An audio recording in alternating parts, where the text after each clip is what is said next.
Since June 2016, the Institute for Government has urged the UK and devolved governments to seek consensus on the terms of Brexit and on resultant changes to the UK's internal constitutional arrangements. We have subsequently grown increasingly disappointed by and critical of the poor state of UK-devolved nation relations. Things have been particularly strained since the publication in July of the EU Withdrawal Bill, which the Scottish and Welsh governments described as a power grab by Westminster and that they will seek to block it through the Sewell Convention. Finally, some evidence of progress. Once we leave the EU, each nation of the UK will be free under the existing devolution legislation to follow very different policies in areas including their support for agriculture, state aid for industry, public procurement, environmental standards, management of radioactive waste, rail franchising and more. These are areas that are devolved in theory but constrained in practice by EU law. In total, there are 111 policy areas where EU law and devolved competences intersect in Scotland, 64 in Wales and an estimated 140 in Northern Ireland. So the focus of this week's meeting between First Secretary of State Damien Green, other UK ministers and representatives of the devolved governments was on the creation of new common frameworks to replace the EU laws that will soon cease to apply.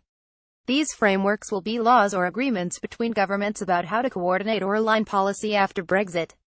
At yesterday's meeting, the four governments reached a potentially significant agreement on the general principles for and definitions of these new frameworks.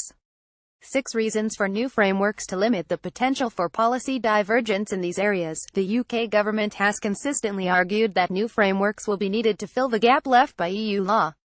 At yesterday's meeting, ministers agreed on 6 reasons for new frameworks to protect the functioning of the UK internal market, to ensure the UK can meet international obligations, to enable the UK to strike new trade deals, to manage common resources like fisheries, to ensure effective cross-border cooperation on justice, to safeguard national security. There is also a commitment that the devolved institutions will retain at least the same level of policy autonomy that they currently enjoy in any particular area, and that overall there will be a significant increase in decision-making powers for the devolved administrations. A still vaguer clause commits them to close intergovernmental working on non-devolved matters that will impact upon devolved issues, such as trade policy.